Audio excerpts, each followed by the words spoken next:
I was surprised 2 weeks ago, when I started hearing everyone make a case for SC against Alabama, and I just didn't see it. Yeah, they have good players across the field. They just don't have enough of them. Alabama, it's not so much the players on the field that makes Alabama so good. It's the backups.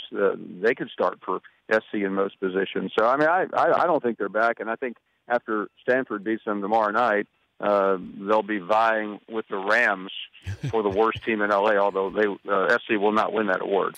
Saban and Kiffin in that exchange on the sideline, what would lead Nick to be that upset in that game to yell at Lane Kiffin in front of everybody? Well, listen, it's obvious Kiffin took a chance on that play, which turned into a fumble, but Alabama was leading at the time, 38-3. I mean, if you want to play around with something, isn't that a pretty good time to do it? He just did not like the fumble, and he didn't like giving up the touchdown. And what I really don't understand, Dan, I think I'm right there as co-chairman of the Nick Saban fan club, but he could have blown it off after the game, and when he was asked about the conversation, he said that wasn't a conversation, that was an ass-chewing. Now, I mean, it's great theater, but it really came off to me as being arrogant and a bully, and I don't know if Nick Saban really needs that. And then last night on his radio show, he went even deeper. He said, "Well, I need my coaches and players to be obedient." I mean, is this guy the Sultan of Brunei? I mean, he's the head coach at Alabama, and I just don't think he needs to treat people. Even though I thought it was interesting. Someone said to me, Nick Saban has done something no one else in America has ever accomplished, and that's made Lane Kiffin into a sympathetic figure. I think being the head coach at Alabama is more important than the Sultan of Brunei, though. I think more pressure there, just to be on the record with that. When it starts paying more, though, it's really going to be a good gig. It might be close, though. Where's Lane Kiffin? Where's Lane in a year? I think he'll be a head coach somewhere. Now, don't pin me down, please, but there will be a number of openings.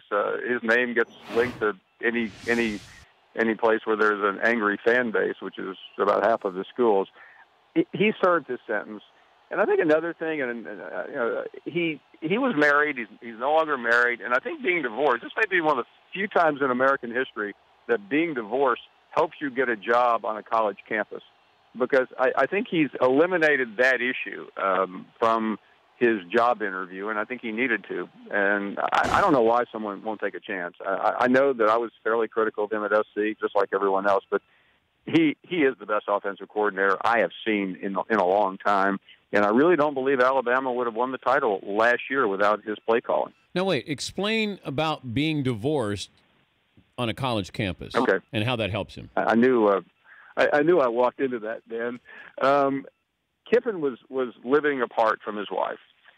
She was still in L.A., and he was in Tuscaloosa. And there were stories, web stories, you name it, discussing that. I'll try to keep this clean. Okay. And but linking him with nefarious activities. Is that okay for morning radio and television? So he was flirting on the internet or Twitter, or was he dating people? Yeah, you name it.